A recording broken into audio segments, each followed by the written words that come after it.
Afya kabisa. Tupo hapa Superdome Masaki katika tuzo za filamu Tanzania, na pembeni yangu hapa niko na Cholo Kobisi, moja kati ya vijana ambao wanafanya vizuri sana katika industry nzima ya filamu. Cholo, hongera sana kwa hilo. Asante sana, nashukuru. Kwanza umependeza sana, umevaa kitamaduni zaidi.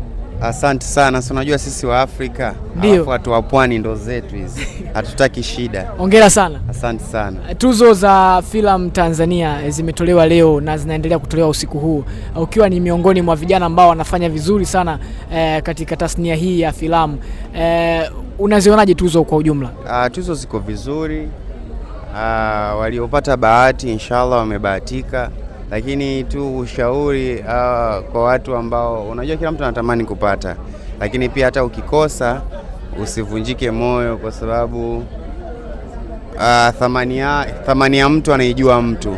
Huenda wanaweza wasione sasa hivi, lakini ikaonekana baadaye. Kwa muhimu ni kufanya kazi kwa bidii. Cholo, tamthilia yenu ya Kombolela, timu yenu nzima mmekuwa mkichukua ama tumeona mmechukua tuzo nyingi kidogo. Ipi siri ambayo imejificha ndani yenu na mnaonekana mna upendo mkubwa sana ndani yenu? Siri ni kazi bora na upendo ni kwa sababu kila mtu anafanya kitu kwa mapenzi. Kwa ukifanya kitu kwa mapenzi lazima ufanye vizuri, na ukifanya vizuri na maana unategemea matokeo mazuri. Kwa siri ni kufanya tu kazi bora kwa upendo.